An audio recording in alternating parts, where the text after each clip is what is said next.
Hello, good evening, and welcome to the Friday forecast with the LFC Daytrippers.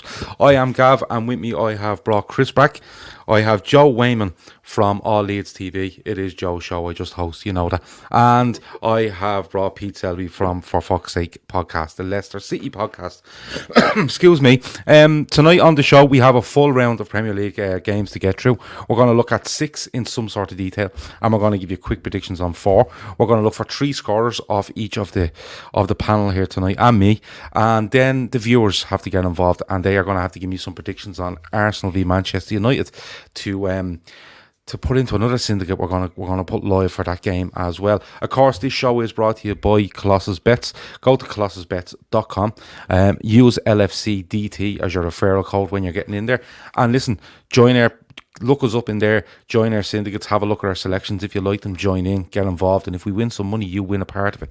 But you can also just go in and put bets on yourself. You don't have to join syndicate. You can see stuff and put bets on yourself and make up your own stuff. You can make your own syndicates and get your friends involved. So there's loads of different things you can do in there with Colossus Bets. If you're wondering what our syndicate is this week, it's 6 games from the Premier League this weekend. If you look in the description to this video when we're finished, you will see it there. If you click on it, it'll bring you to the site. It might ask you to sign up. Takes 4 or 5 minutes, and of course use LFCDT.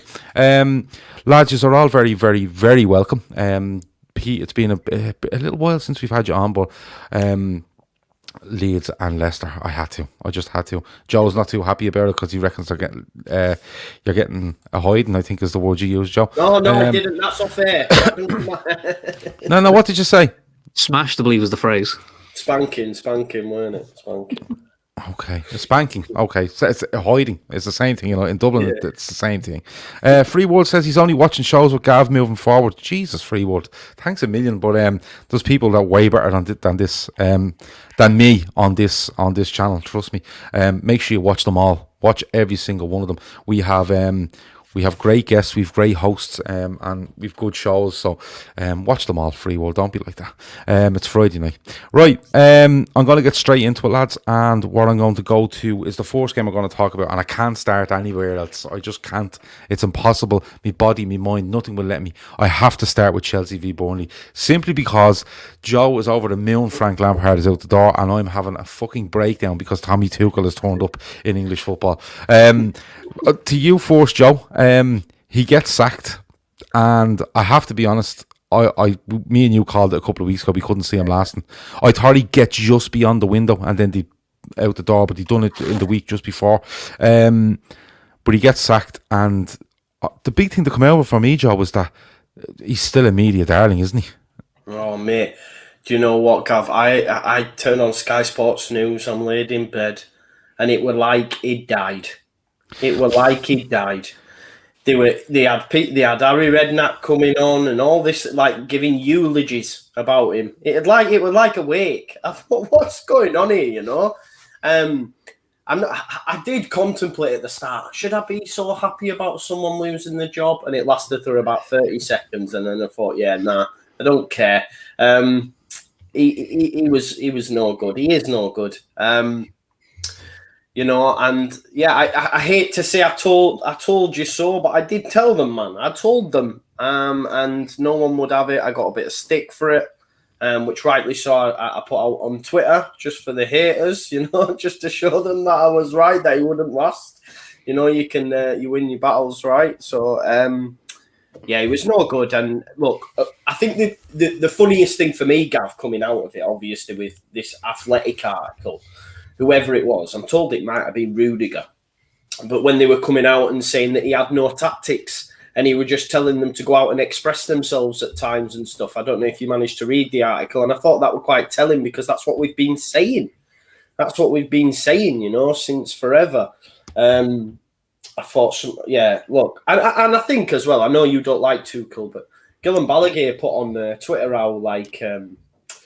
how he's shocked that Tuchel isn't getting praised, or people are excited by the fact that this great young manager, tactician, whatever, I know you don't agree, Gav, but has come to the Premier League and there doesn't seem to be any sort of anyone happy about it. And that simply is due to the fact it's because it's Frank that's lost his job, and he's still the media darling, like you said. Watching all this eulogy stuff that were going on Sky Sports, like Jamie O'Hara and that. I'm like, what? This guy's not even relevant. Why are they talking to Jamie O'Hara? But anyway, do you know what I mean? What's he got to do with it? But they're coming on and they're saying it's nothing to do with Frank. It was to do with the players. It's to do with Chelsea, whilst also having a graphic up on the screen that shows he has the worst points per game record than any other manager under Abramovich. Now, I get the situation that we're in, COVID, all this stuff. But if that was Sarri, if that was someone that isn't Frank from abroad, it'd have been a totally different rhetoric. It'd have been, he's not good enough. Look at Villas-Boas. We've seen it with loads of Chelsea managers. I still think probably Chelsea's best team was Ancelotti's 09-10. I still think that's Chelsea's best. Like, people will say 04, 05, 05, 06 Mourinho, but 9-10 Ancelotti was unbelievable. And then he ran out of the place. You had Scolari, you've had Villas-Boas, you've had Di Matteo after winning the European Cup. The list goes on. Rafa, Sorry, just to jump, I just want to make this final point. Sorry, mate, because I won't get to do it anymore, will I? I thought it was funny how it kept coming out when Frank had a go at Villas-Boas and said he was too young. It came too early in his career. He used his cards and none of them worked. And I felt it was a little bit like the tables have turned now. The players have turned on you, kind of thing. And it's reap what you sow. That's the kind of vibe I got from it as well. I thought, two fingers on your bike. And I thought it was funny the night before Chelsea brought out a banner saying, in Frank we trust and all that stuff. It must have been smuggled into the ground. Oh, man. David Snutch says, my God, Gav, who cut your hair? Pissing myself laughing. David, let me let you in on a little secret.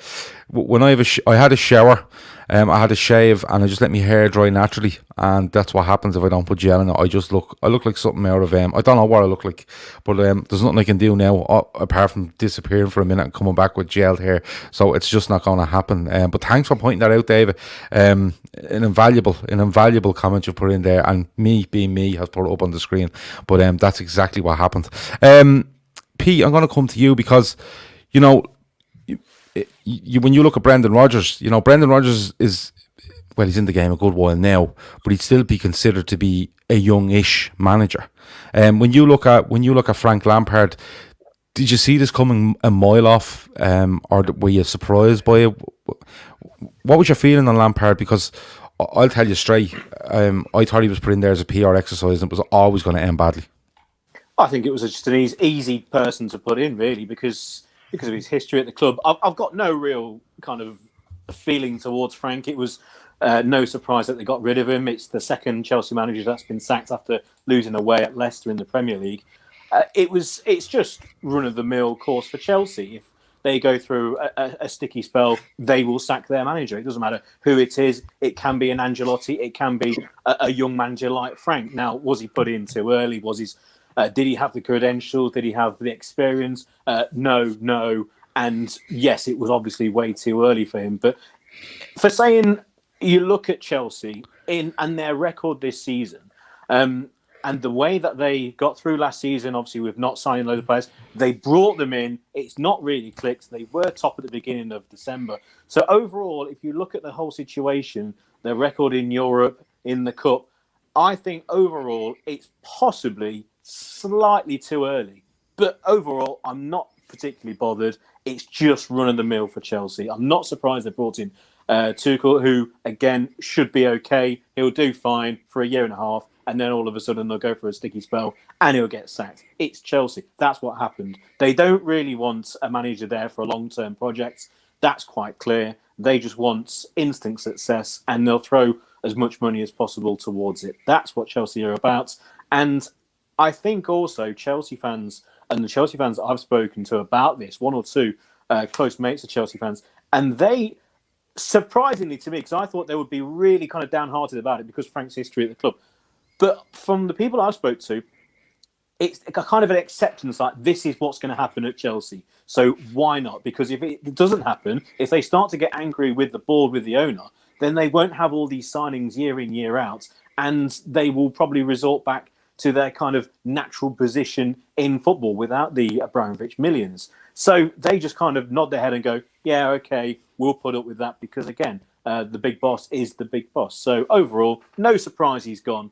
And I think Tuchel will do quite well with the players that they've got. I can see them becoming a lot stronger and a lot better in the Premier League, a lot more predictable. That's the one thing with Frank. They were very, very unpredictable. Good on a day, but you just never knew what team they were going to play. I think a few players will be not given as many chances, put it that way, this time. I think he'll try and settle on a side. Might take a few weeks, but I think there could be another big change at Chelsea in the summer, put it that way. A lot of ins and outs. Yeah, it could be because, like, despite what they've spent on, and this is meant to be a Chelsea Burnley thing, but we're on Chelsea.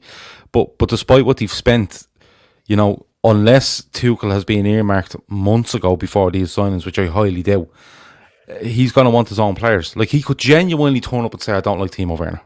Now, there's not much chance of it happening, but he could not fancy Silva. He could not fancy Havertz. He could not, whoever they are, he could not fancy them. And he's going to, we know, yeah, you're right in what you're saying about a long-term project at Chelsea. It's about bundling money at it and hoping something comes out of it over a year, 18 months. And then if it doesn't, we'll stop and go again. It won't be those players, though. It will be I know Hudson-Odoi played. It will be him. It will be the Mounts. It will be the young players, Tammy Abraham. They will be the players I can see being frozen out in time and maybe moved on in the summer. It will be those established stars who have underperformed this season for various different reasons. Individually, there's been many different cases and many different reasons, I think, overall. But ultimately disappointing. But I think those will be the players who will be chosen by them. I know they played a very experienced back line in his first game, but it will take a while to go through the players. But I think it will be those young players at Chelsea who ultimately will more than likely pay the price. That's if Tuchel stays around for as long as the summer. Who knows? You never know at Chelsea. Yeah. Paul Gormley says, let's get 100 likes before 10:15. Yeah, go ahead. You've 3 minutes. Let's see how you can get on.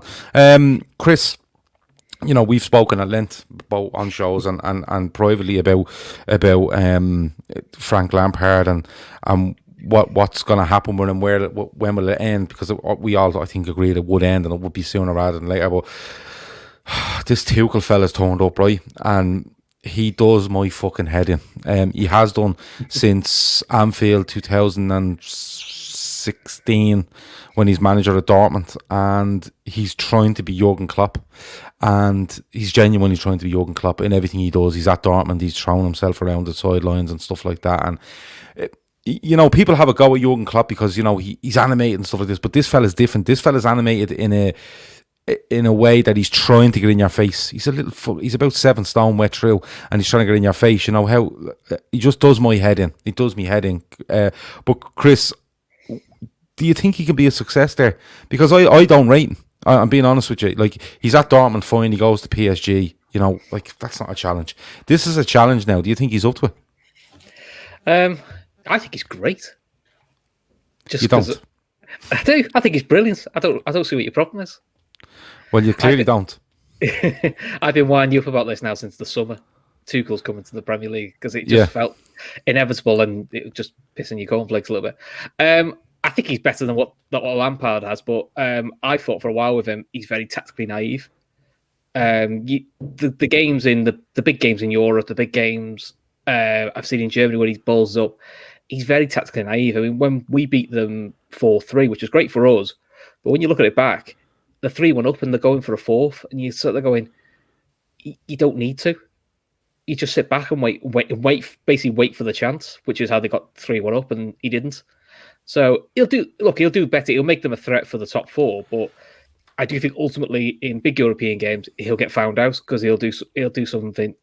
He'll try and do what we've accused Rodgers of in the past.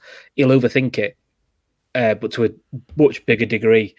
And you'll end up with like Werner at left back for some reason, just because he thinks that'll work. So I think, look, I think I'll be amazed if he's there past 2 years. I mean, he's on an 18-month contract. I'll be amazed if he sees it out. He's probably just another glamorous stopgap. In terms of Lampard going, good. I don't get the media darling hype. I think he's shit. I think he had an unfounded arrogance about him. And you knew this the weekend he was going to go when you start calling journalists out and have a go and say, well, what you write about my team's crap and I don't know why they read it, and you're really disrespectful. You're sort of going, you can't beat the media. You're just setting yourself up now for the fall. And I'm sure that's probably the last straw where Abramovich went, this lad's gone. He's not going to take it anymore. So it was one of them. So for me, look, I've enjoyed watching Joe's rants about Lampard, the great fun. Now we'll get to watch yours about Tuchel. So it keeps my season going.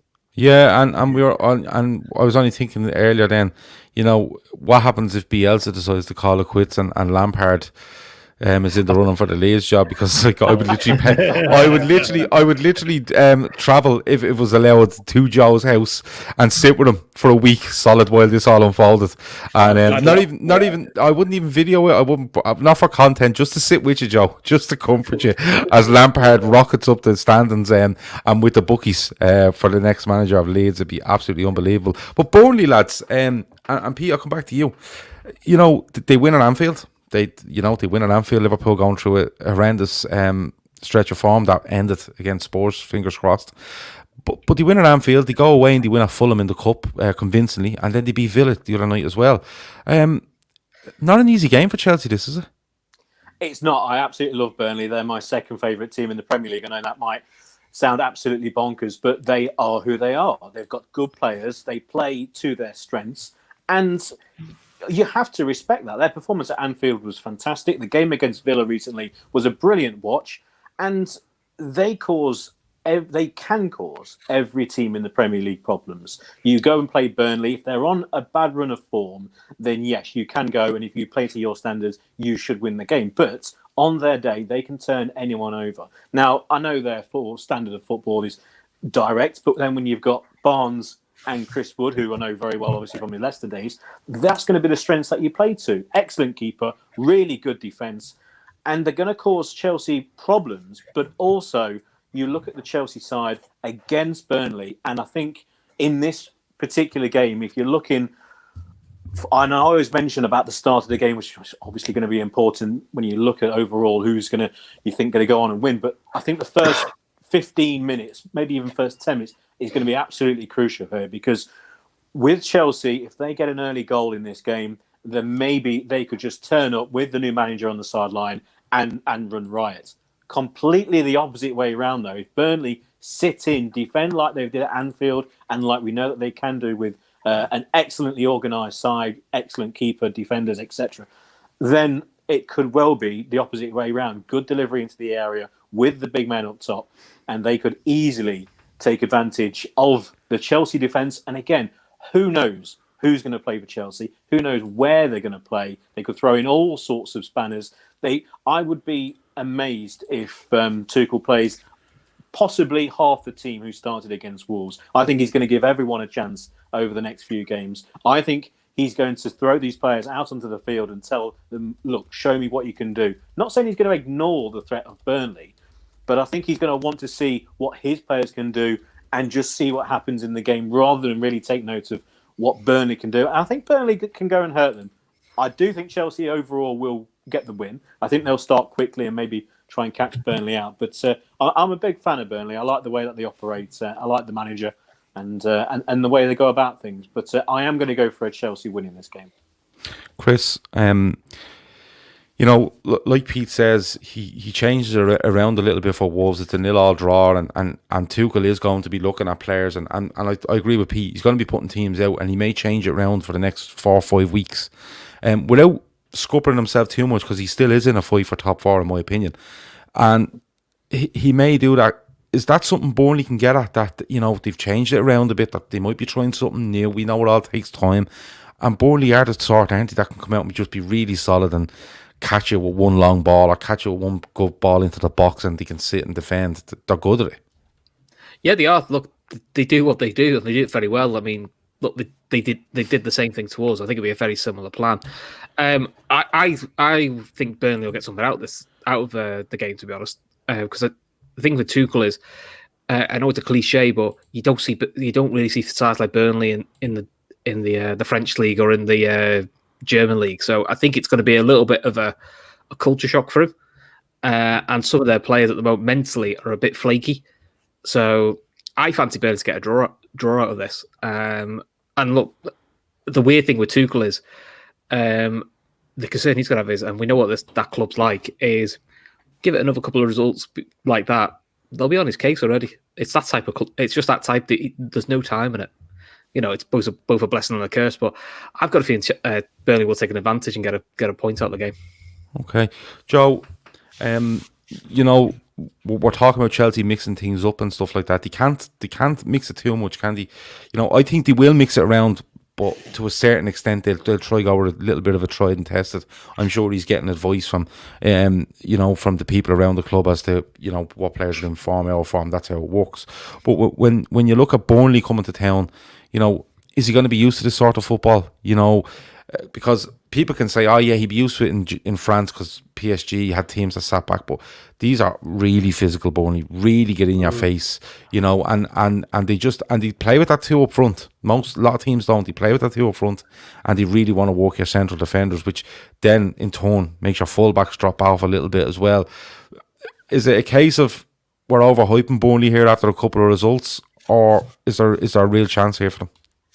No, I think much like you said earlier, Gav, about Tuchel trying to find the right personnel, so it's a perfect time to really play them for this Burnley side who are in great form, and they will be tough to break down. I know it's down at the bridge, but I think it will be tough for them to break down. They can pass around all they want, we've seen these crazy numbers, but ultimately you didn't score a goal, you didn't get a win, you got a point. They struggled to break down Wolves, and I think it might be the same. And I think while he's in this transitional period, you spoke about like how, he'll be getting words around the club. Like, it's really strange that he dropped Mount, to be fair, because Mount's arguably been one of Chelsea's, better players.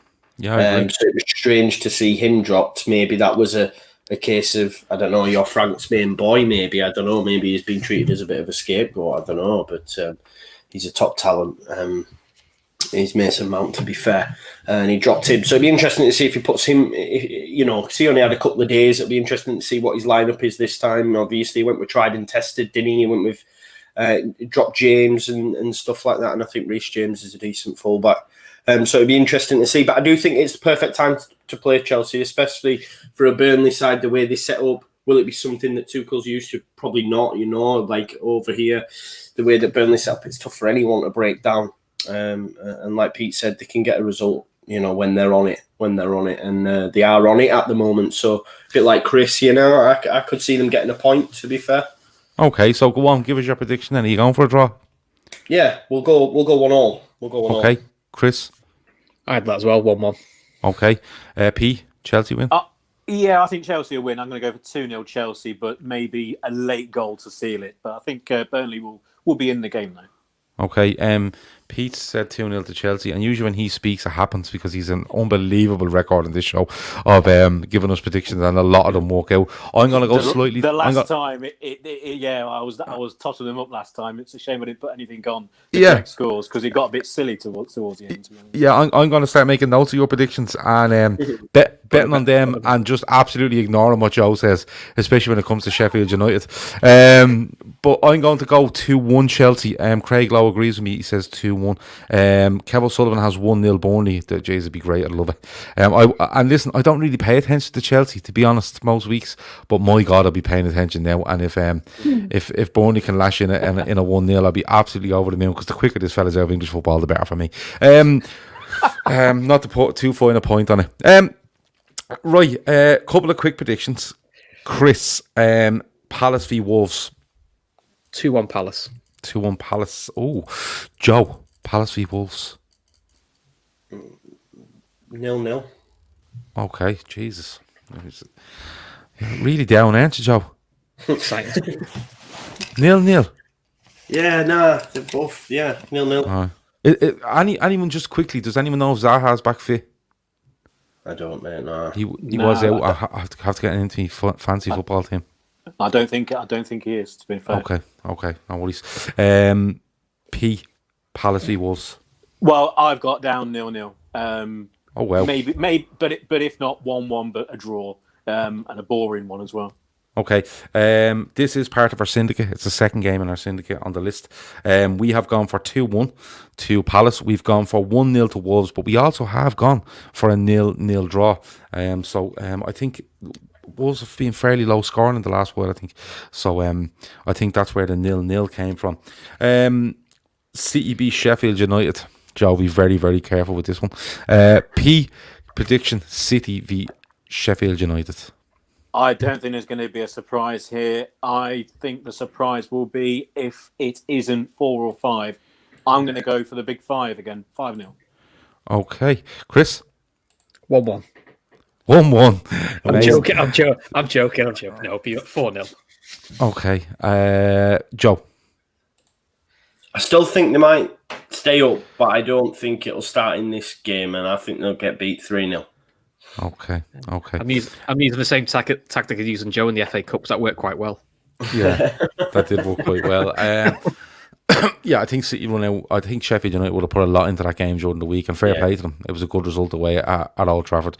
The defending, though, I watched some United clips after of certain YouTube or fan channels, and my God, it was absolutely, it was amazing. They should be handing out Oscars to these fuckers. Yeah, but the defending for the United for the second goal is one of the funniest things I've ever seen, and how it's not being put to Benny Hill music, or if it has, fair play to someone, but it's absolutely outrageous when they show it from the sideline as to what's going on here, and it's just passed back to the keeper. He's randomly kicking it in places, and Sheffield United just keep doing the same thing over and over, and you just keep looking at them until it goes in the net. It was absolutely fantastic. If that happened on a computer game, if that happened on FIFA, you'd take it out of the PlayStation and you send it back to the shop saying there's a problem with it. There's a problem here, yeah. It looked like a glitch rather than an error. It was really weird to watch. It was very, very odd. Do you know what? I was watching the clip, and this is genuine, right? I think it's Maguire passes to De Gea, who kicks it out to the sideline and puts his hands up as if to go, why is there nobody there? What are you fucking doing kicking it there, right?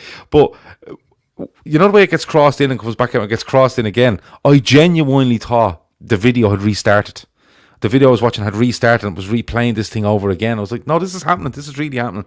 And then it goes in. It was unbelievable. But I think Sheffield United put a lot into that game, and it was a great win for them. It gives them a chink of light, but I see you'll have way too much of them. I think City will just canter at this, and I think 3-0 for me. Game number 2 in detail we want to look at is Everton v Newcastle. Everton, of course, drew with Leicester during the week. So Pete, I'm going to come to you first. I didn't see the game. I didn't see highlights. I just seen the result and thought, yeah, Liverpool, the form they're in, that's actually a result I need to watch out for. And I did. But what way did it go? Was it a fairly even game? Was a draw a fair result? I would say overall, you could argue that the draw maybe was the fair result. How the game went, absolutely not. Leicester completely dominated the game, played really well, completely dominated possession. We obviously are missing Vardy, which we'll come on to when we talk about the game against Leeds. But Everton had chances late on to actually win the game. So when you weigh up the chances in the game, you could say, yes, a draw. But Leicester played really well. They were missing a few midfielders. Doucouré should be back for this game. Their forward line, Richarlison's always caused us problems, did again. Mm-hmm. DCL doesn't look to me like he's 100%. He's getting there, but he wasn't quite as active as he's been all season. He's had an excellent season. But Leicester played very, very well, can completely control the ball. With Doucouré coming back, that will be a big help for them. The problem is for Newcastle, they aren't Leicester. They won't keep the ball as well. We didn't quite create as many chances as it didn't quite fall for us, which I know is a very easy excuse to make. But we had the ball around their penalty area so much, and we didn't really have any clear-cut chances. Just through excellent, first of all, defending. I thought Keane at the back was excellent. But also, it just didn't fall for any of our strikers, forward players. And ultimately, our goal was a ricket by the goalkeeper, who's dreadful anyway, as we know, Pickford. Only has little arms.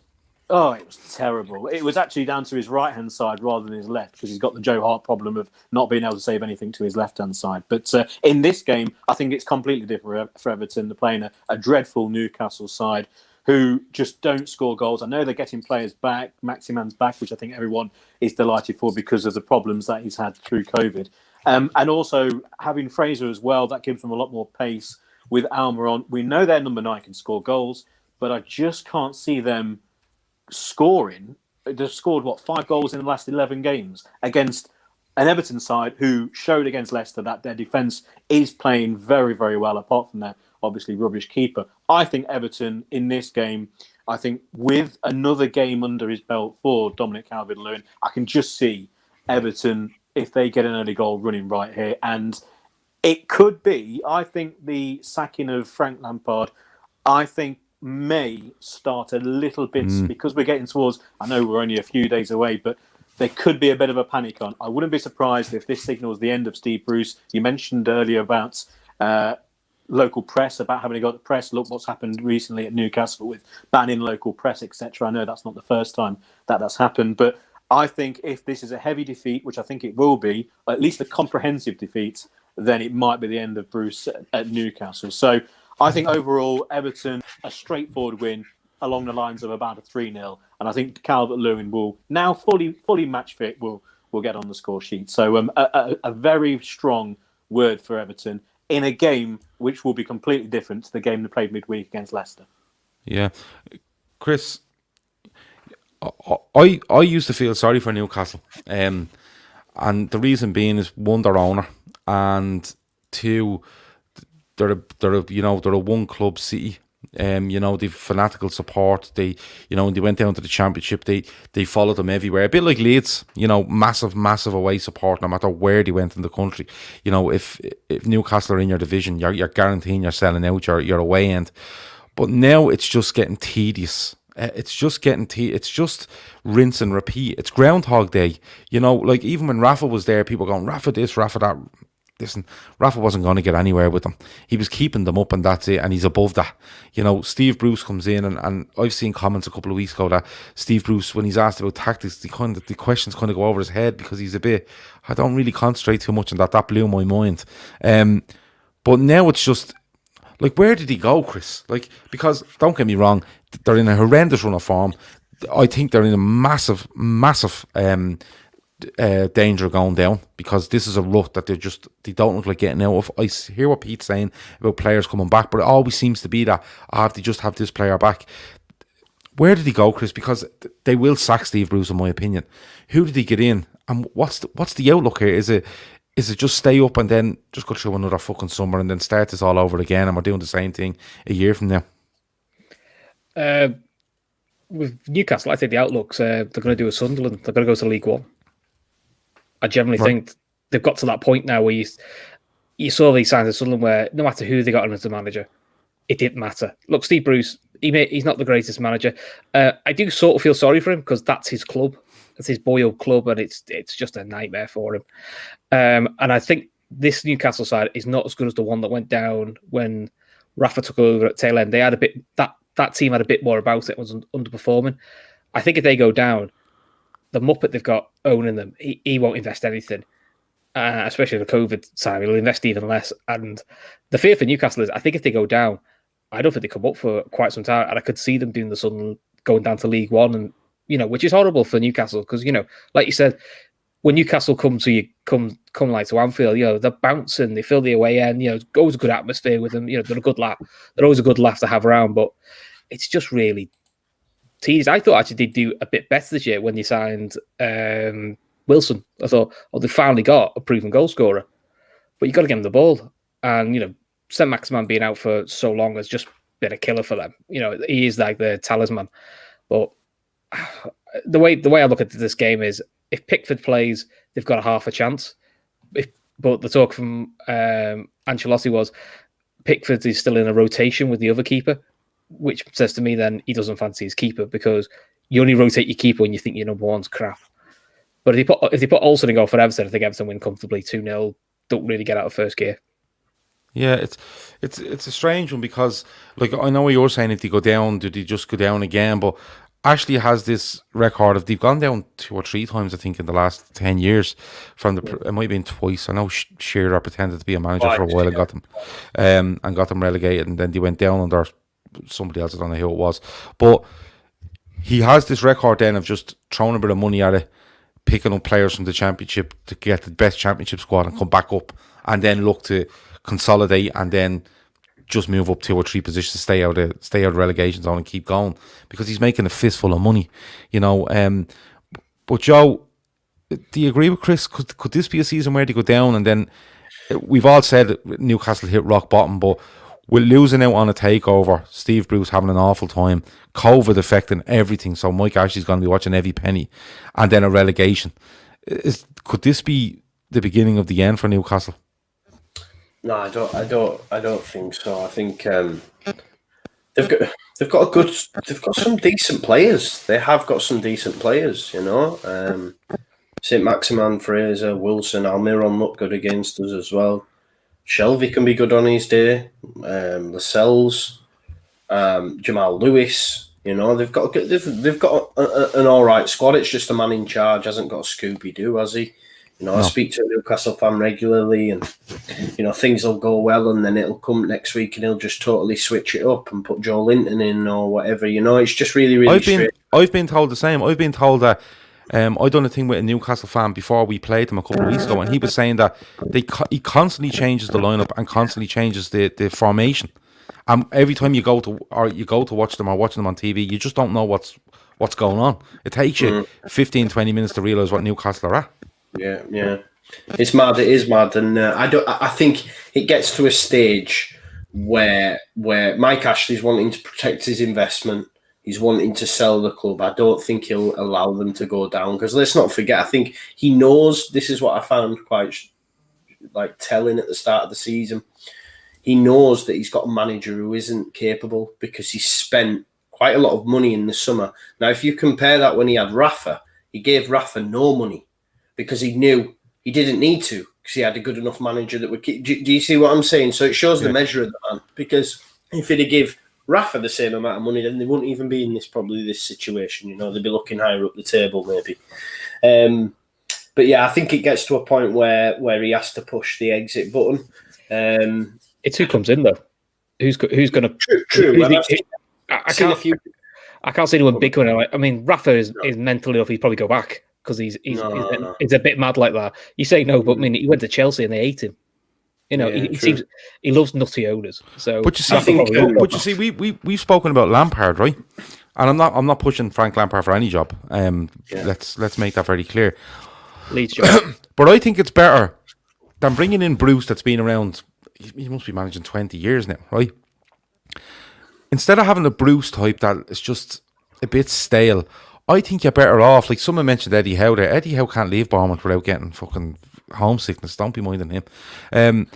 But I think it's better to bring in a manager that is trying to make his way in the game and is tactically aware and has a plan and has a way of playing and a structure, a philosophy. Now, it mightn't go well, but he'd have more in the bank coming out of that, because you always have the fact that Mike Ashley is there to fall back on as your argument.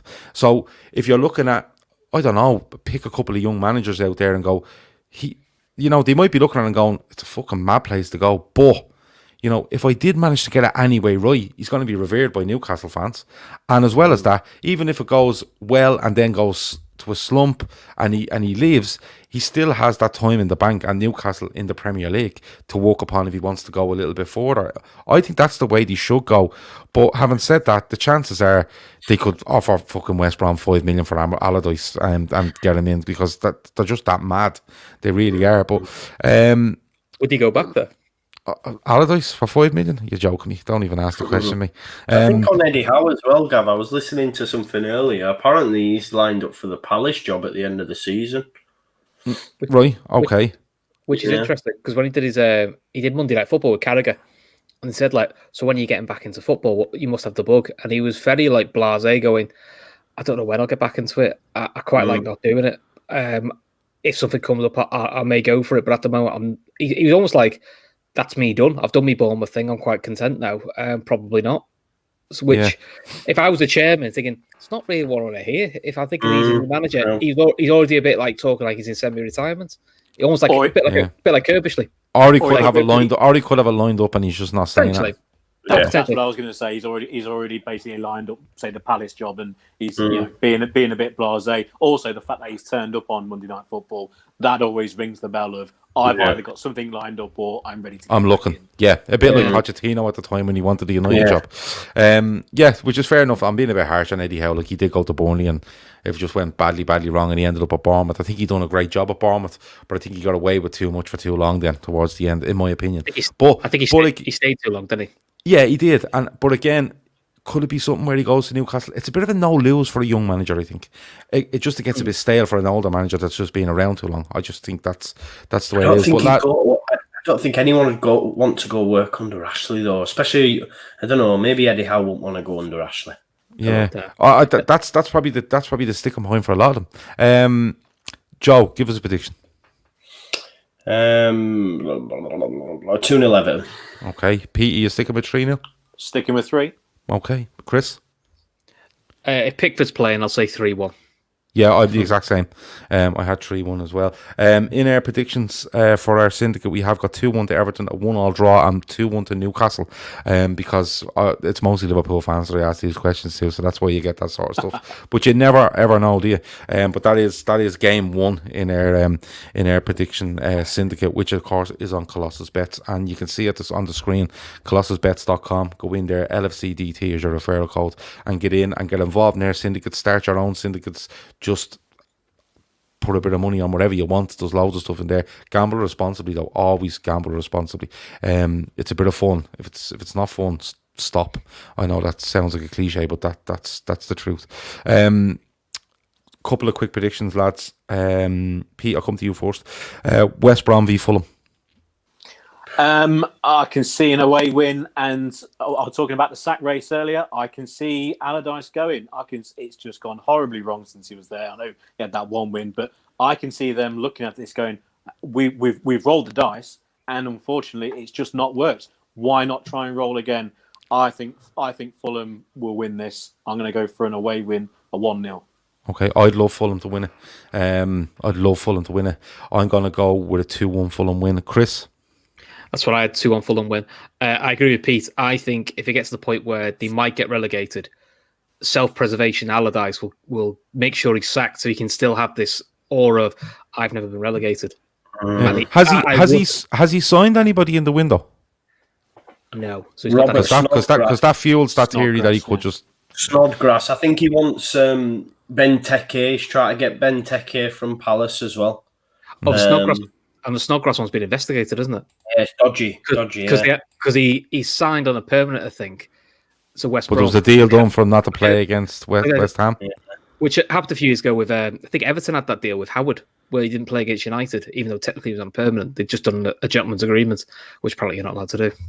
Yeah. And also with West Brom as well, if they get into a position where they are basically down or it's really looking that way, you're not, if you're West Brom, are going to rely on Allardyce to be there next season to take you back up. And also that would be a very good job for a young manager. Instead of going somewhere like Newcastle, you go to West Brom, probably in the knowledge that there is a 90% chance you are going down, but gives you time then to sort the team out, sort the squad out with a look to get him promoted with what ultimately would be a decent squad in the Championship with a little bit of money to spend. So that wouldn't be the worst job, even if it looks nails for relegation. Joe, did you give me a prediction? For the Everton? West Brom, Fulham. West Brom. Oh, yeah. No, Fulham 1-0. 1-0 Fulham. Okay, Joe is not handing out goals easy this week, lads. I don't know what we'll have to do. We might have to... I don't know. What do we need to give you, Joe, for you to say more than the number 1 this week? A Leeds win. Wait for the Leeds game. All right. 4-2 Leicester. No, 4-1 Leeds. Okay. 7-4. Let's move on. Brighton v Spurs, and curious one this for me. I never know what Brighton are going to turn up. I think they're the hardest team in the league to predict, because you just have a look at them and you think, they might have a chance, then they just lose, and then you think they've no chance and they come away with a win, and they've had some really good performances. But Chris, I'll come to you. Spurs need to bounce back here. And sorry, before I go on, someone said Gav slating every manager in the league. This show is brought to you by Gav, who's slating every manager in the league. look, that's just my honest opinion. I do rate a few of them. I really do. And a free world wants Gav's thoughts on Scott Parker. I love the videos they do of him, where is it the streets that they keep doing the overlays of. I love that. So yeah, I'm all for him. Keep him there. If that's the sort of entertainment we're getting. But yeah, Chris, I'll come to you first. Spurs need to bounce back here, don't they? Because I think they looked horribly exposed against Liverpool, didn't they? You wouldn't say it's very often for Mourinho, but tactically, I didn't get it. Liverpool are going to play with at least one midfielder at centre half. I mean, it ended up being the one that doesn't play centre half very often, and he goes 5 at the back, 2 in the middle. When Liverpool always play a 3, so the 2 lads he's got in the middle, Højbjerg and Ndombele, are fantastic players, but 3 versus 2, they don't win those games very often. And what surprised me was I think a couple of years ago when Kane got injured, they actually coped quite well without him, as in played quite nice football and had a few more of their like some more, and that it was just difficult to pick up. But they just look so clueless. I've never seen Son so isolated ever for Spurs, and there does seem a bit of rumbles of discontent at the moment. Aurier storming off at half time, which is just mad. And that's not even Twitter rumors. That's quite a few journalists are reporting this now, but Aurier's had a bit of a falling out with him. And in fairness, he's been his main right back because Doherty's had a horrendous time there. This might actually be one of the few games where I'd fancy Brighton to get a point out of this, because I just think if they score first, I think Spurs are going to panic a bit. The lads done a brilliant match reaction show last night on Liverpool beating Spurs, and to be honest with you, it was pre-organised from early on in the week that I wouldn't be on it, but I was watching it as it went on, and I was gagging to get on it because I could not believe what I was watching from Spurs. I genuinely couldn't, because Liverpool are going in. They're in a bad run of form. I think they were much improved against United, despite getting beaten in the FA Cup. They were okay against United in the league. Of course, they lose to Burnley, but it just hasn't been happening for Liverpool. Mourinho's in there. You're probably looking at Henderson and Fabinho. Then Fabinho goes out, and it's kind of like, what's going on? Matip comes in. Matip disappears after 45 minutes. You have Kane, you have Son, you have Bergwijn, you've really good players. Ndombele is being talked up to the nines, and I just could not believe what I was seeing, because literally they were getting overran in midfield. They couldn't get near our midfielders. Our midfielders literally camped on 40 yards, 30 yards from their goal and just played it amongst themselves. Our fullbacks were getting so much room. Mane was running at them from all angles. Firmino was dropping off, getting them. They're all fantastic footballers and they can do this to anybody. But the ease in which Firmino was dropping off, linking with Trent, linking with Robbo, linking with everyone, Thiago pulling strings, Salah looking to get in behind. And the Spurs just stood there, and the lineup they sent out was unbelievable. And then they bring on Gareth Bale, who has no interest in playing football anymore. And I don't care what anybody says. He came on that pitch and he stood out on the right wing and just stood there. And I was like, this is absolutely mental from Spurs. I think Mourinho, I don't know whether he tried to be too cute in what he was doing, or he wasn't brave enough to go and actually go at Liverpool. They have a goal disallowed after a couple of minutes, but they could have been 1 down at that stage. I just couldn't believe what I was seeing from Spurs, and I think when it comes down to it, Liverpool showed their level last night and still had a good few missing, and Spurs were showing their level, I think, when all is said and done. So it was a bit of a strange one. Joe, Brighton. They won at Leeds a couple of games ago, didn't they? And they seem to be extremely happy with that. They draw with Fulham during the week, but can they cause this Spurs team problems? I think they can, especially with if Alderweireld doesn't start. I'm not so sure. Is that me with feedback? I'm not so sure personally. I don't really rate Brighton all that much. There's a lot made of Graham Potter and this great tactician and great manager that he is, but they're in trouble as well for me personally. They did celebrate that win against Leeds. You could tell they really needed that. They were on a bit of a barren run, then drawing with Fulham. I just think Spurs will have too much for them. Although things aren't rosy at Spurs, obviously. There's stories coming out that Lloris and Aurier had a fight at half time. It's been seen on Twitter. Apparently, Joe Rodon had a go at them as well in the dressing room. This is a kid that's just come from Swansea, and apparently he's saying bits and stuff. Obviously, Kane's out.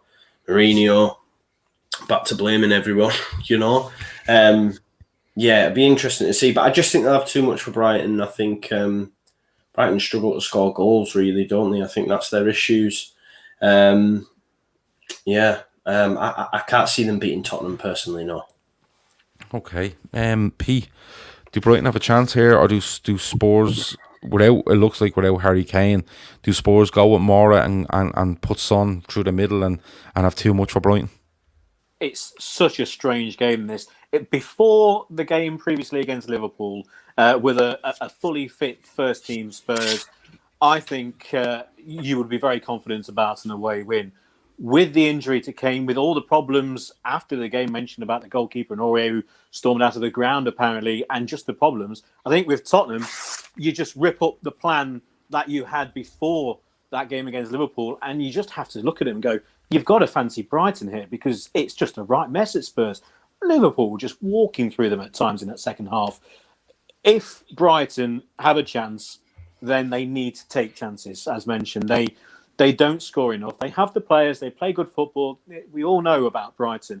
And if they do take their chances and they rattle Spurs, then they're there for the taking. Ultimately, I think Tottenham still might just have enough. And if they do win this game, I think it's still going to be tight. I think it could be going either way late on, but I think Spurs might just tip over. I agree with the comment regarding Bale. He just wants to be on a golf course. He doesn't want to be on a field. It was ridiculous watching him.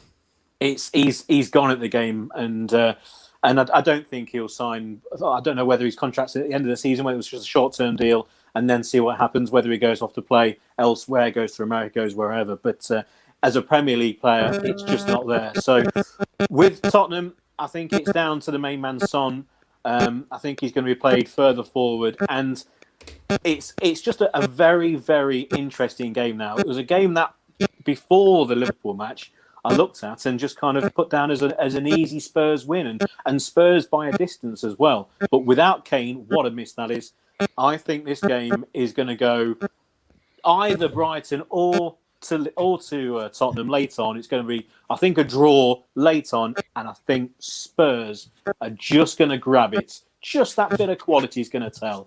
And I'm going to go for a Tottenham 2-1 win. But I think ultimately we'll be looking back in this game and going, same old Brighton, they just can't take their chances. But if you're ever going to play Spurs, now is the time. I just think it needs to be a better side than Brighton, unfortunately. Yeah, a couple of people saying there's feedback coming. I know that all the lads have moved their phones away from the microphones and stuff, so hopefully that clears up. It does happen sometimes, and sometimes it's uncontrollable. It gets in and it just won't go away.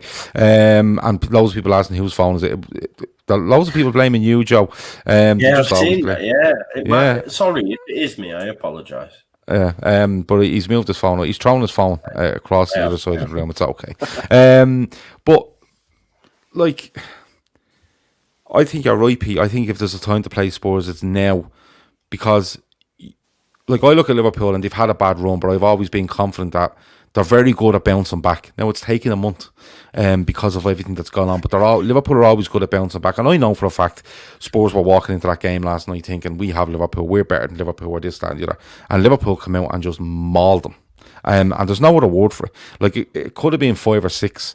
It really, really could, because Liverpool just looked so potent in attack, and they looked like they had so much space. They were picking them apart, and it looked to me like a Spurs side that were put together last minute to try to do this job, and it just didn't work. But go on. Yeah, I absolutely agree. The problem is with this game is that they're playing Brighton. If they were playing anyone else, if they were playing City, if they were playing most teams in the Premier League, even if they were playing a side, let's just say like Newcastle, prime example, Newcastle, when we mentioned some of their players, Wilson up top, and 1 or 2 players getting back, I'd be more hopeful of a Newcastle side getting a result against Tottenham than I am with Brighton. I like Brighton. We know they play good football, etc. They're just so toothless. They don't take their chances. They really don't score enough goals to really take it to a team like Tottenham. And I think ultimately Tottenham will be in the game late on. And again, just that bit of quality takes a second for Son, really. And it is an issue though, because you look at the manager and you just feel, which way is this going to go with Tottenham? Is this the start of an absolutely massive implosion? If so, it will be hilarious. Let's put it that way. But is it just a one-game disaster? A player who's obviously just had a pad at half-time and gone off and by himself. The goalkeeper's made a right ricket. Their star centre forwards almost broke both ankles and is out for a month or so. Is it just basically everything happened in that one game against, as we know, the league champions? We'll find out against Brighton. I just think that overall, Brighton are one of the best teams that you can play if there is an issue. We know they have some good players, Tottenham. I think Ndombele's had a great season, and it's just that quality. I think even just that one player, that midfield for a start, him alongside Højbjerg, I just think that they will dominate this game, or dominate in patches, which will be enough for Tottenham to get through. It's just, if they were playing anyone else in this league, I would fancy that team, but not Brighton. Okay. Bit of advice there for Joe. We are big, we love cling film on this show, as you will know from last week. A lot of people mightn't get that reference, but cling film is a massive hit on the LFC Daytrippers.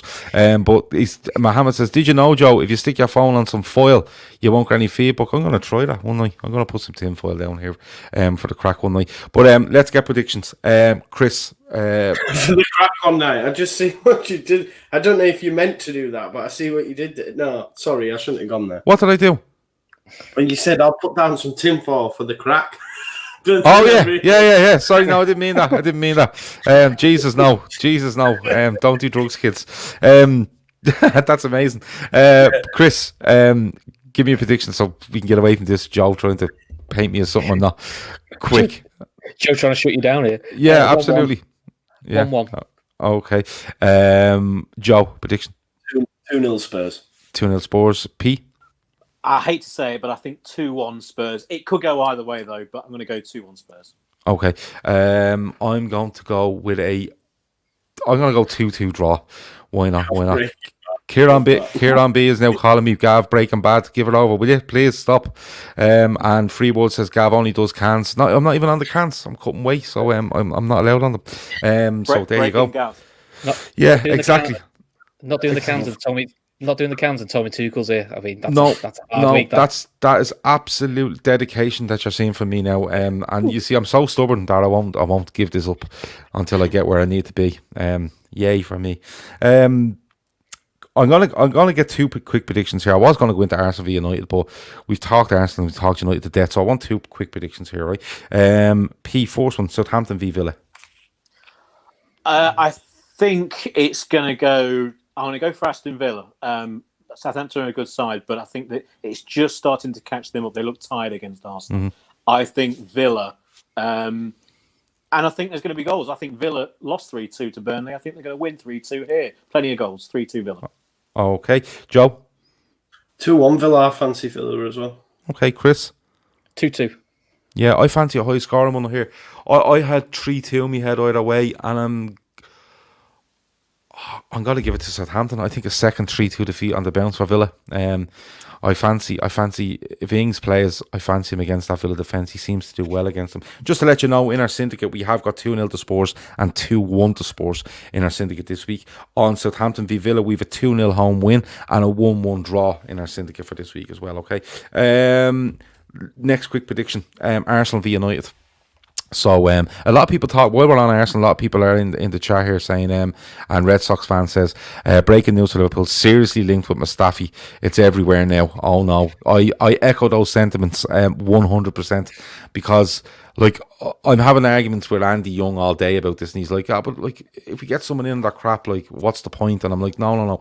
Liverpool need a centre back, and he should be able to just go and get us one of the centre backs that they actually want.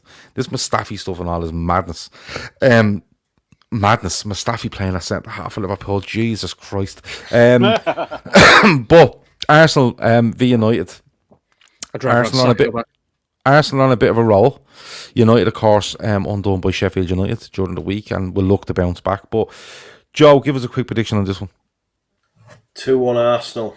Yeah, you're never back in United, aren't you? No, never. Not a chance. Zeb Malik has 2-0. Sports Genius has 1-0 to Arsenal. Chris? I've got the same 2-1 back-to-back defeats for United, I think. Okay. P? I think it's very difficult to call this game. I've got it down as a 1-1 draw. Ollie's got that unfortunate habit of kind of turning it around after a really bad defeat or a bad run of games. He does have a kind of a bounce back factor to him, but I just think Arsenal, who are playing well, 5 wins in the last 6. I think a draw. I'm going to go 1-1. Okay, Dan J agrees with you, 1-1. Kevin Sullivan has 2-1 to Arsenal. I think United win this.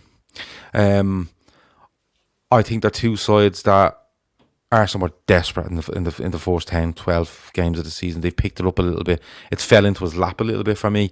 I don't think he's made massive change. I think he's been forced into it with injuries and the likes of Smith Rowe coming in and stuff like that. United, I think they suit Arsenal down to the ground. Arsenal want to come out and play football and be a bit expansive, and United love that. And they'll look to absolutely batter Arsenal on the break. I'm going to go for 2-1 to United. But an armchair says 2-1 to Arsenal. Super Tiger says it screams of a 0-0. Red Steve says Gav is on the cans. I'm not on the cans. There's no cans in this household, and they've been banned. They've been absolutely banned. The rest of the lads are, and that's absolutely fine. But my body is now a temple, Steve. So that's how it works. Right, let's get down to the business. So Leicester v Leeds. Leicester flying high in the Premier League. Probably a little bit disappointed to go away and draw at Everton. It could have been a big step for them to put pressure on those around them because of the way the results went during the week.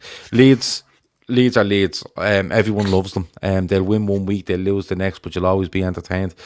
Chris, I'm going to come to you first and leave the other two lads to have a little think about this. But I think I think Leicester win 4-1 at Ellen Road early in the season, if I remember rightly. Yeah. But I think Leeds had chances. Leicester were just clinical. I think this would be a much closer game because Leicester are at home, but I also think it's going to be a cracker. Do you agree? Yeah, it should be. You would think it'd be an entertaining game. I think the loss of Vardy for Leicester's the big one. I think that's probably what they missed against Everton. I think if you had a Vardy against Everton, I think you probably would have come away with the 3 points, which is always going to be the problem at some point for Leicester is how do you replace him? Because he's, there aren't many players like him around. So I think it'd be a draw, high-scoring draw. I mean, in fairness to Leicester, their home form was shocking, but in fairness, I've looked recently, I think that was the 5th now in the form table for home form. So, they've definitely improved at home, but I've got a feeling for a high-scoring draw. Okay. Joe, I'll come to you first. Stephen Duffy is on Joe's bandwagon here. He says 3-2 to Leeds. Zed Malik has 2-2. Vardy being out is a big thing. Because he's such a threat, and when he gets a chance, he usually puts away. Like he's phenomenal. Let's be honest about it. He's phenomenal at what he does, Jamie Vardy. But what I always ask you this, Joe. What way do Leeds approach this? But they're just going to do what Leeds do, aren't they? Yeah, definitely. 100%. I am interested though, Gav, and I've been saying it all week. I am interested to see if Bielsa does tweak anything, knowing what happened last time. We were soundly beaten. Although, look, goals change games. Bamford had a sitter prior to Barnes scoring within the first couple of minutes. Pablo hit the crossbar when it was 2-1. Goals change games. Listen, I'm not saying Leicester didn't deserve it because they did, and they're a great side, and I love the fact they're up there, and I want them to break into that top 4 on a regular basis. It's nice to see, someone other than the normal clubs up there doing it, and they're going about it the right way. Obviously, I want to win this weekend. We need to start getting some positive results against the better sides in the division. I think it helps, like you said, that Leicester are at home. The impetus is on them a little bit. Last time out, we didn't have Calvin, we didn't have Rodrigo, and we didn't have Rafinha. So there's 3 individuals that massively increase our performances. We've seen what Rafinha is doing. The fact that we got this guy for 17 million is an absolute steal. One of the buys at the window for me has been exceptional. But Leicester were without players as well. They were without Castagna, Soyuncu, Maddison was just coming back. I mean, he came on in that second half. I think indeed he might have been missing at that stage, was he? Yeah, I think he's missing. I think he might have pulled his hammy as well against Everton, so he might be missing for this one. So that's a big shout. The main worry for me, though, is the midfield. Our midfield's been pretty non-existent the last few games, if I'm being totally honest. You can drive a bus through it. The fact that they've got Tielemans, they'll have Mendy in there if indeed he doesn't play, and obviously Maddison. And Maddison's flying at the moment. I love James Maddison. He should be in that same conversation the way the media forms after Jack Grealish. I think he's better. It's just my personal opinion. Look, it's a free hit, this for Leeds United. As much as it pains me to say it, but that's where we're at now. You know, it's a bit of a free hit. If we can come away with anything, then I'm buzzing. It's one of them where I'm like, I'm okay because we're okay in the division. I know we're only halfway through, but we're going to stay up. We're all right. There's a lot worse teams than us. I don't think we'll, a couple more wins and we're already up. Do you know what I mean? If that makes sense, because I don't think the points tally you'll need is going to be anywhere near what you normally would this season. So it's these sort of games where I think, it is what it is. We've got Everton up next. If we can get 3 points out of them 2 games, then I'm happy. So, I will always back Leeds and I'm going to go for 2-1. But look, it could be as long as we don't concede early and we can keep it tightish, then we'll be all right. But it's if Leicester score early, then we could be on the other end of a spanking. Yeah. Do you know what? I kind of look at this one a bit like when you went away to United. You were so open at the very beginning, instead of just sitting there and saying, well, let's see what you've got, because Leeds are very good in the break. They kind of went out at United and left gaps, and United's quality, which they do have up front, there's no denying that, hurt them. I think McTominay gets 2 in the first 5 minutes or something. Yeah, but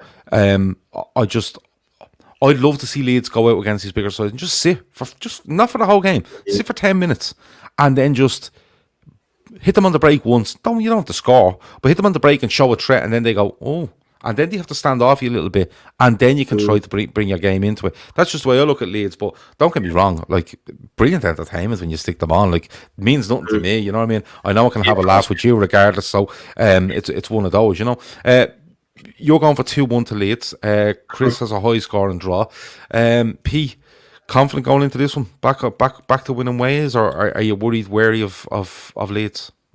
Oh, you got to be wary of Leeds.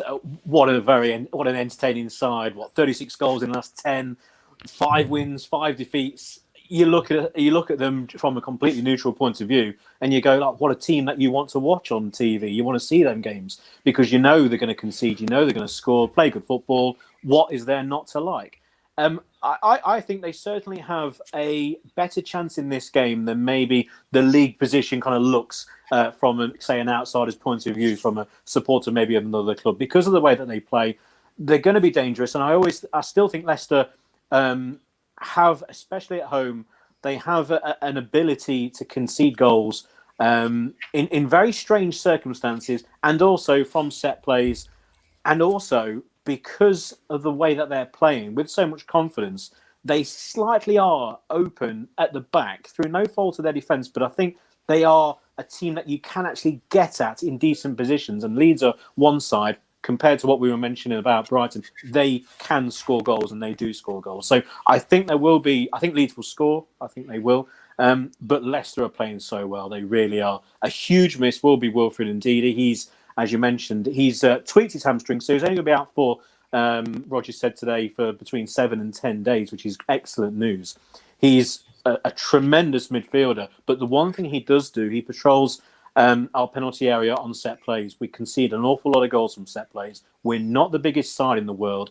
You look at Fofana and Evans at the back, and apart from those two, when Ndidi's missing, his replacement is Papi Mendy, who's about 5'0". They are quite a small side, so look for the set plays. That's going to be one avenue every side will look at against Leicester. But they are playing well. The likes of Barnes, Maddison has grown up so much this season. These are players now who are 23, 24 years old. So with games under their belt in the Premier League, they're now starting to turn it on and starting to play as a side established in the top 6 and looking to keep in the top 4. The way that they played against Everton, I know it ended up being a 1-1 draw, but the way that they kept the ball, they moved the ball quickly. Youri Tielemans this season has been absolutely sensational.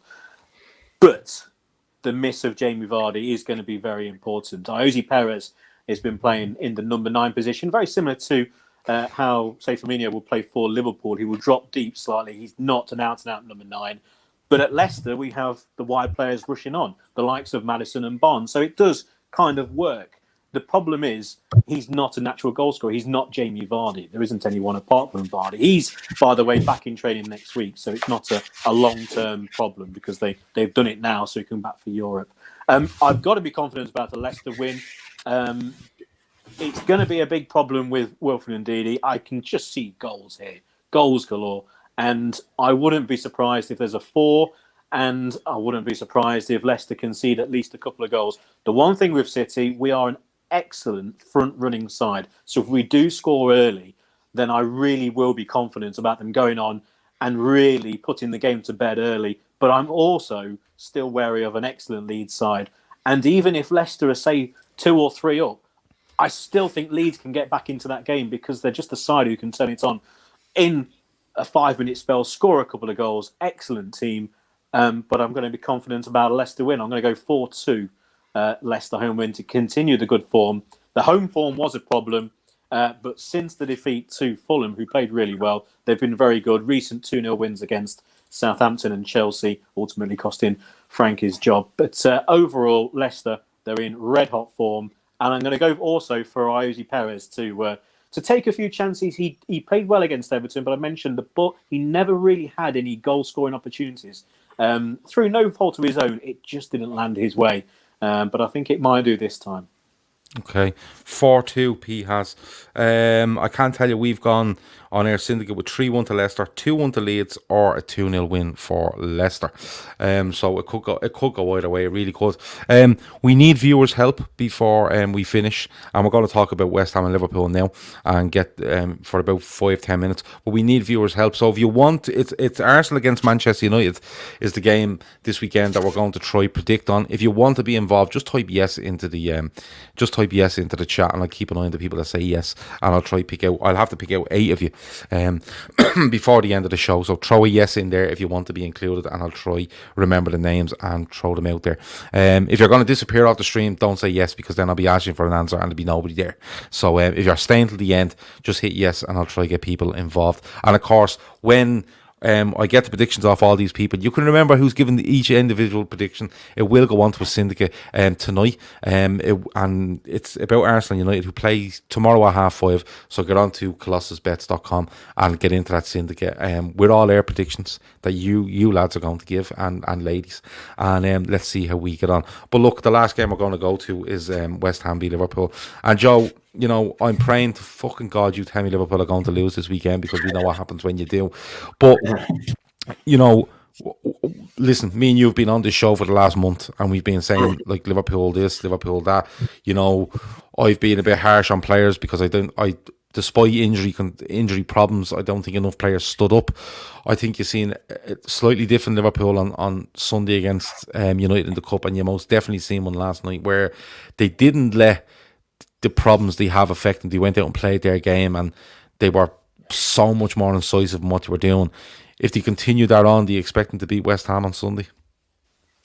Yeah, I'd be wary of West Ham. I'd be definitely wary of them. They've had a fantastic season thus far, haven't they? Obviously in 5th. They've got a good record in terms of conceded. I think they've only conceded 2 in 7. They're buzzing. We speak to a West Ham fan on our channel. Absolutely buzzing what Moyes has done, to be fair. They've just signed Lingard as well, haven't they? I mean, I think he's pants personally, but they've just signed Lingard, so they must have made Ben Rama or one of them permanent in order for them to do that. But they're going well, West Ham, to be fair, with David Moyes. So I'd be wary. It'd be tight. Do I think you win the game? Yes. Do I give West Ham hope though? Yes. You know, I don't sit here and think you'll hammer them, because you never know what you're going to quite get with Liverpool at the minute, which seems strange. Because when they were called upon earlier on in the season, obviously when they went up against Leicester, for example, and they absolutely just spanked them. But yeah, listen, I think it could be tight. Obviously going their place as well, and they are doing so good defensively. I guess you'd have to watch yourself from set pieces as well, with the likes of Souček. He just seems to be able to head any sort of ball into the back of the net. He got 2 the other night as well, didn't he? He's a decent player. Yeah, so I'd be wary of them, mate. But I do think it'll be tight, and I do see you getting over the line. But a draw wouldn't surprise me if I'm being totally honest. But I will say 2-1 Liverpool win. Fuck. I thought you were going to say 2-1 West Ham there, and I would have been delighted. P. There's loads of talk around Liverpool and what they're going to do with centre backs and what are they going to do between now and 11 p.m. on Monday. And I think it's imperative that they get one in. I'm not going down the line of Mustafi or I've seen. Why don't they sign Ben White, Gav? Why don't they sign Ben White? Well, the thing is, Brighton won't sell him. Yeah, not only that, but you see, the argument about all this, before I get to Pete, the argument about all this centre half stuff is that Liverpool went into the season with 4 centre backs. 3 of them are centre backs. One of them was Fabinho, who would be used as a 4th choice. Right? It's very rare you'll see 2 of your centre halves going missing for the whole season due to injuries. It's rare. Okay, Matip. He plays, he doesn't. He gives him the rest. He's rested against United to play against Spurs. He lasts 45 minutes. He could have ankle ligament damage that could keep him out for weeks, if not months. We don't know. We're waiting on a scan, apparently, right? You've seen Henderson back there. You've seen Fabinho back there. Nat Phillips was at Stuttgart's second team last season, and they were trying to get rid of him. They couldn't. Reece Williams was at Kidderminster last year on loan. He's brought in. This is literally just last-ditch stuff, I thought he'd do a centre half early in the window, but Klopp's comments have been that he has made recommendations. He doesn't make final decisions on money, which is fair enough. He's not finance director at Liverpool. But my opinion on it is, like Sven Botman is 25 million quid. The talk is 8 million up front, 17 million over 4 years. And my argument is, I don't want to talk about Mustafi or Martin Kelly or Crystal Palace's name has come up because he's English and he's homegrown at Liverpool, so he wouldn't affect the squad. I don't want to get into that conversation. That's madness. Now, people have said, oh yeah, but Liverpool fans are saying anything is better than Phillips and Reece Williams, and that's not a slight on them. This is 2 young players that I don't know if they'll have a Premier League career. But my opinion is, under no circumstances, right? We've raved about Liverpool's on-field exploits, the money they got out of Champions League finals, Champions League victories, World Club Cup stuff, winning the league, Nike deals, the behind the scenes, they're amazing in marketing the club and bringing money in, where they stood still for 20 years, in my opinion, on that, but they're absolutely exceptional at it now. They've put a squad together for decent money. It's top money, but it's decent compared to some other clubs. And they've worked on a system the way between the manager and the owners. That's absolutely fine. But for me, there is no excuse why Liverpool Football Club, marketed out there what is worth $2 billion or £1.5 billion, cannot finance a deal for 25 million quid over the next 4 years. That is not a fucking chance, all right? Not a chance that Liverpool Football Club cannot put a deal together. And don't get me wrong, it could be COVID, it could be we played players' bonuses, we played them very well.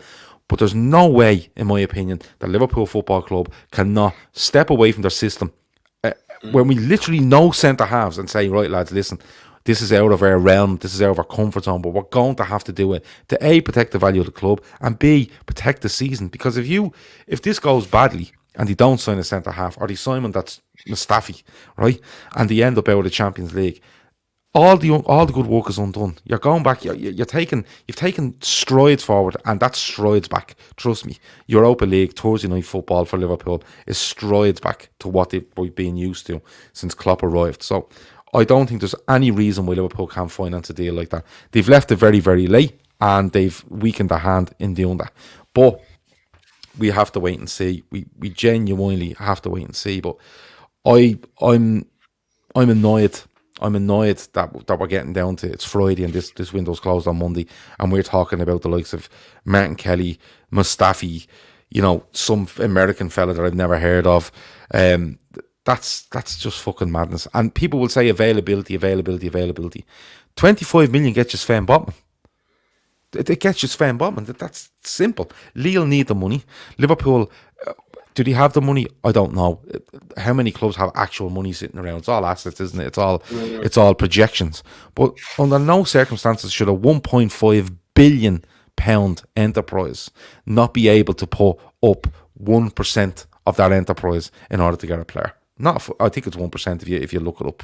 Would it be? It probably would, right? It's absolute madness from me, and I think a lot will happen.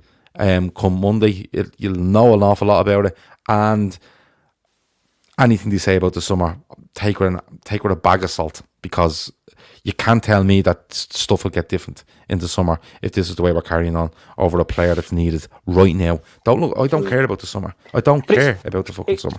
It's not even a case of one player from an outsider's point of view. If Matip's not there, then it's got to be at least two, surely, for a club like Liverpool with the games that they've got coming up in the competitions.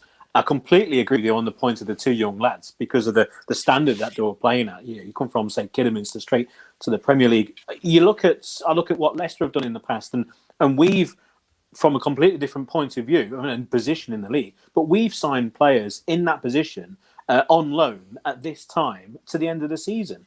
We signed Robert Huth, for example, and it worked out unbelievably well, kept us up, and then obviously won the league the year after. There are experienced players out there who can help, but I would look from an outsider's point of view at Liverpool and go, you need more than one. You need maybe a loan signing to tide you over to the end of the season, but surely that would be alongside a signing of a quality of player who you mentioned. But I can't understand why it's not been done. But surely the Matip injury now just means it's inevitable. But you see, the thing is, the Matip thing does make it inevitable, and people have said to me, "And get anybody in." I get that. Like, it needs to be a level. Obviously, there needs to be. It needs to be a level. But like, no offense to Reece Williams and Nat Phillips, they've little or no experience. The only experience they have is because Liverpool are missing all their centre backs. Matip is just not reliable enough. I agree with you. Two was probably needed, and two are probably needed to get Fabinho out of that whole thing and bring in a centre back. And the second one is to bring somebody in that actually plays football more than Matip does. I think he plays about 30% of games a season for Liverpool. Like that sounds to me like a fella that's 33, 34 and just is hanging about. And you give him 10 games a season. This is meant to be a centre back that has his eye on being Virgil van Dijk's partner. And don't get me wrong, Mustafi is a better defender than Nat Phillips and Reece Williams. I 100% get that. But is Mustafi going to come in and get you what you need to get by the end of the season, which is a top four or a title challenge is what you should be going for, and a really good run in the Champions League? I don't believe he is. And I believe there's players out there, like I did say availability a couple of weeks ago because I thought maybe they're being hard pressed. But when you see the money being talked about for defenders that are very, very highly rated, could have a sell-on value if you wanted to in 3 or 4 years, and at clubs that will take the money off you, there's no excuses for me. There's none. And, FSG got a hard time, and listen, I like FSG. I like what they've done with the club. I like how they've gone about it. They've been very, the club is very self-sufficient. They build this new main stand, which is phenomenal looking, and they do it off a loan from FSG, which is interest free. So they don't plunge the club into debt. It's just a case of you pay us back, and everything's good. But when it comes down to this, you have to be objective. You can't be just, I like FSG, so I'm not going to say anything. And you can't be just, FSG out because I've always been FSG out and this just proves it. It doesn't prove anything really, either way. But you have to look at this situation and go, why are we waiting until we get down to literally no centre backs before we make a move? If this is Jurgen Klopp, this isn't Eddie Howe managing Liverpool Football Club. This is Jurgen Klopp. This is the fella that's turned up, said what he was going to do, done it and exceeded that. Okay, and he's doing a brilliant job this season, in my opinion, to have Liverpool within 4 points at the top after everything that's gone on. But if Jurgen Klopp turns around and says, I work within your system all the time. Now, I'm not saying he said this, but Jurgen Klopp works within their mandate all the time, and he asks you to step outside that once in what could be a long-term signing that could really improve you at a really decent rate. I can't see why it's not done. I really can't. And the problem that you've got for me is that you're playing against a side in West Ham who have, I think, a team that can arguably cause you possibly the most problems with your lack of centre-halves. You've got Antonio with one of the biggest arses in Premier League history who could just back into your young defenders. And I really do worry for Liverpool in this game from your point of view. I think West Ham are just going to be so dangerous from set plays. Souček, the darling of the FPL, He's fantastic from set plays. The delivery through the likes of Cresswell, their defence great at getting forward. So it's going to be very dangerous for Liverpool from set plays. I think in this game that I think West Ham are just, unfortunately for Liverpool, one of the perfect sides to play against in terms of for West Ham. I think they can exploit Liverpool's problems at the back. They're obviously in great form, and it's just their style of football. The goals that they score, it just matches up perfectly to the problems that Liverpool have got. Saying that, Liverpool are such a good side, they could go and score 2 or 3 goals just through their pure forward power. That can happen against any team in the Premier League. So from a neutral's point of view, it's an excellent game to watch. And I can see it being another high-scoring game, and it can go. I'm on a knife edge, really. I'm thinking a Liverpool 3-2, West Ham 3-2. It could go either way. But I think when it comes to signings, Liverpool might just have to bite the bullet and go for the loan signing, because if you're playing at home against a Brighton, or you're playing, which I think is a game coming up as well, you could have just a steady Eddie centre-half alongside maybe one of your midfielders dropping back, or someone in those games in the Premier League just to tide you over. Obviously, with the games that you've got coming up in Europe, that won't be good enough, the likes of Mustafi. But if he does arrive, then in a Premier League sense, against lesser opposition, it's surely got to be better than having no centre-halves at all and having to rely on the youngsters. But for this game, I'm just going to go with West Ham, I think ultimately, from set plays, I think they're just going to take advantage. I'm going to go for a 2-1 West Ham win. And I think it's just going to be... I think it's going to be a great game, but I think West Ham are just going to exploit the problems that Liverpool have got. Who knows, though? Liverpool might have changed. They might have a new centre-half or two by then. You never know. Well, I think the time has passed that even if they sign one, they can't play him, because there you go. 12 o'clock today, I think, would have been the cut-off, wouldn't it, to play on a Sunday? I think that's the way it works. Chris, what way do you see this going? Probably a bit of a struggle, really, to be honest. Yeah, it's a bit of a shit situation at the moment. I'm like you. I'm neither FSG in or FSG out. You know, they do have perks. They do have, issues. Which, but to me, this is stubbornness for the sake of stubbornness. This is trying to be, in my opinion, a bit too clever. And the one person who doesn't get any blame, and I think Shawnee rightly brought it up. Sorry, it wasn't Shawnee. It was on the forum. Is Edwards. His job is to bring the players in, but to get the perceived deadwood out. He didn't sell any deadwood, which is why, with the model we have, we didn't buy a centre half because we didn't have the money for it. So, but I can't believe in the world that we're in at the moment with COVID and most companies doing anything to help each other out. You're not telling me they can't take a short loan out. Now, people say that's like, that's not what FSG do. But what you do in a pandemic, you're not telling me you can't take a pretty low risk loan out to tide them over until the end of the season, and they'll probably pay it off very quickly with qualify for the Champions League. Because trust me, if we fall out the Champions League, they're going to notice a big hole in their accounts there, and they're going to worry about that. So this feels like a little bit of a problem we could have helped, and unfortunately, we know what the view of FSG is. They're very polarising, and it doesn't take much for people to lose their shit over them. Don't get me wrong, they're rightly getting criticised for this. There's no real defence for it. I think Liverpool will still get the win, but I think it's going to be a hard game. Only because I think we finally got a midfield balance that works, which is Gini in the 6 and allowing Thiago further forward. And Thiago further forward is giving the front three something to play with.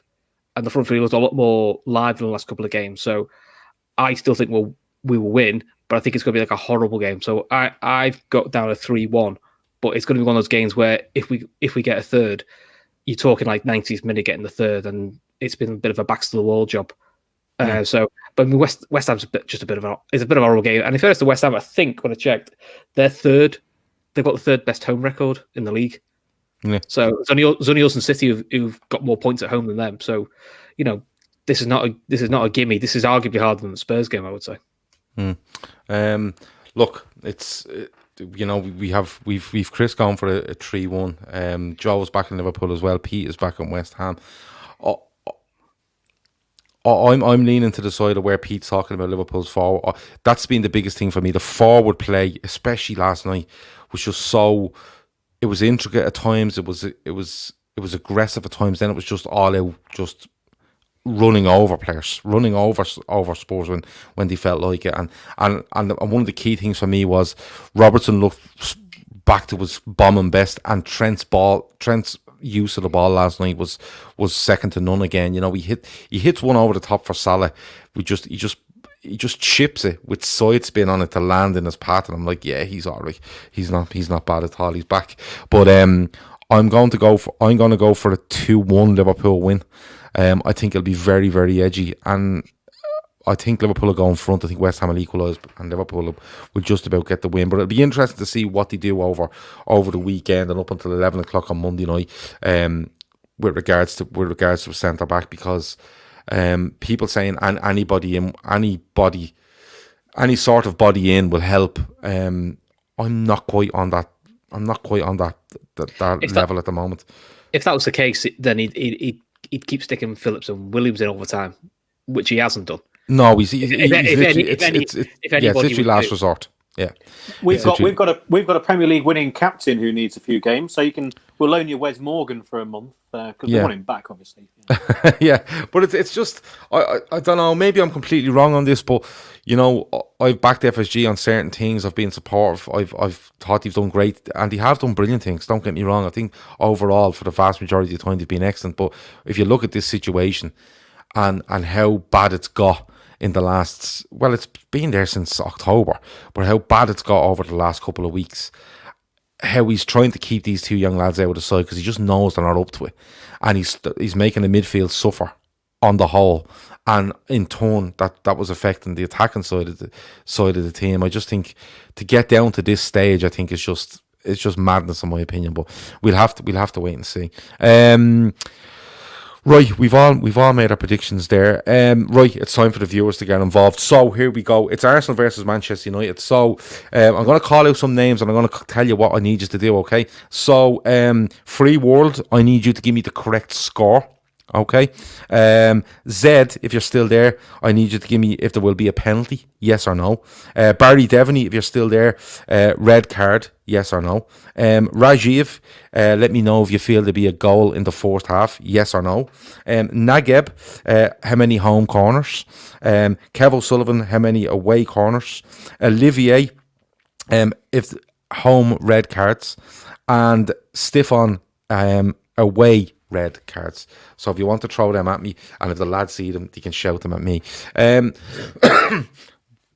P, I just want no red card for Barry Devaney. Okay, so that's no. That's cool. Kev O'Sullivan has 5. What was Kev on? Kev was doing home away corners. He was doing 5. Okay. Rajiv says yes, a goal in the first half. Yes, for a goal in the first half from Rajiv. Okay. Yes, from Rajiv. And Zed says no penalty because United haven't had one since Klopp spoke out. Okay, no for a penalty. Let me see. Olivier, he was in there, wasn't he? What did he have? No home red cards. No home red cards. Who had the away reds? Stefan. No, you just asked for reds, didn't you? 0 red. Yeah, no, home and away. 0 red cards. Yeah. So I need the home corners. Whoever had home corners and whoever had the correct score. Who had the home corners? It used to be a guaranteed red card game, didn't it? Arsenal. Free World's got 1-1, wasn't he a predictor? Yeah, he was the predictor. And there's one more. Whoever had home corners, shout them at me. You were called out before Kev, so it must have been Nagib. Home corners 5. Home corners 5. That's brilliant. That's all I needed. Just quickly, P. Damari Gray gone to Leverkusen. Yep. It's a shame, really, because he turned up in January of the league-winning season. So he's a Premier League winner at Leicester, and of course, every single one of them are heroes. He's got all the skill in the world. It's just not worked for him under various managers. So you're going to include Ranieri there. You're going to include Shakespeare, Claude Puel, and obviously Brendan Rodgers. He's been given plenty of chances off the bench, starting. He's a good player. He just needs a move. And he knows that. Leicester fans know that, and they all wish him well. I'm surprised he hasn't gone to a club in the Premier League. Southampton have been linked, the likes of West Brom, even Fulham. Even higher than that, he's a very talented guy. Newcastle, it would be absolutely fantastic for them. We know he can score goals in the Premier League. He just needs a change of scenery because it just times up really at a football club. There you go. It's just not worked for him. And all the best to him. And it's quite rare a player leaves a football club with all the best will in the world. But he certainly gets that from Leicester because he won the league with us. And he's always seemed like a very mild-mannered lad as well. So, good luck to him. Yeah, you never know. You might see him back in the Premier League at some stage. Joe, do you expect any signings before Monday? From us, mate, nah, we won't do no business. Nah, nothing.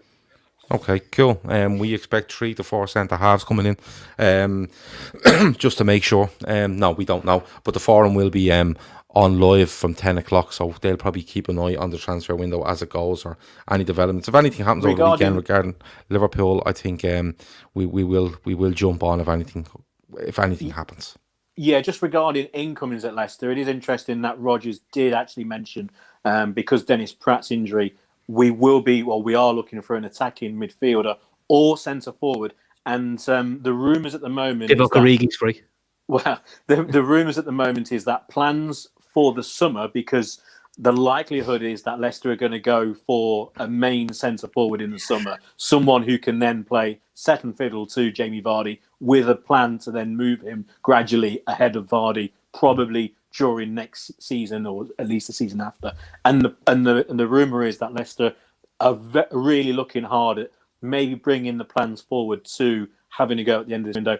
And Edson Edouard up at Celtic has been linked naturally because of the Rodgers link.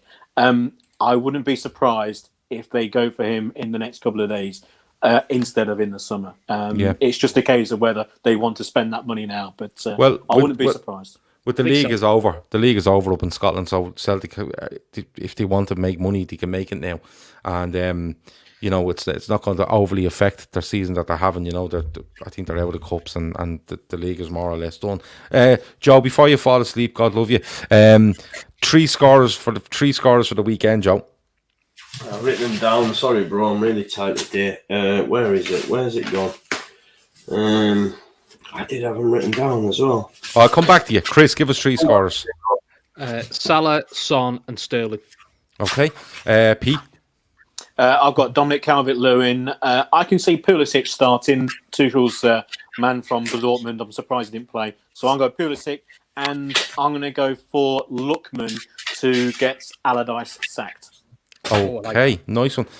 Before Joe goes through all the files there to find out what's going on, I'm going to go with Dominic Calvert-Lewin.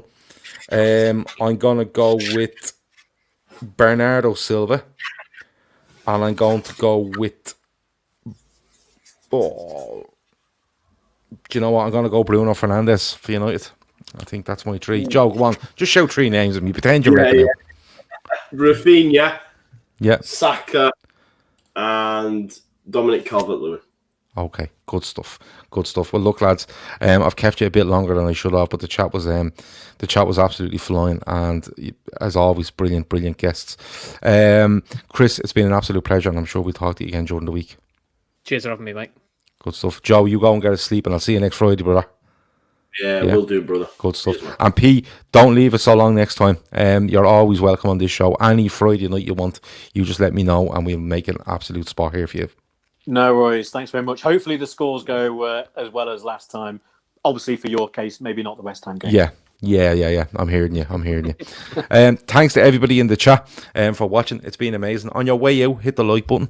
If you want to hit the share button and share it across your social media, you're more than welcome to as well. Remember, colossusbets.com.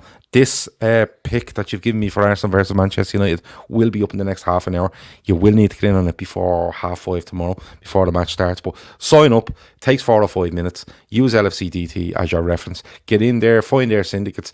If you want to set your own ones up and let us know about them, because that is also an option there as well. So yeah, it's been really good. That has been the Friday forecast. We're off tomorrow. That's usually a day off. We're back on Sunday, but if anything happens Liverpool transfer wise in the meantime, we will jump on and do a little bit of reaction. Have a good one. Enjoy the last 21 minutes of your Friday, but most of all, enjoy your weekend. Over and out.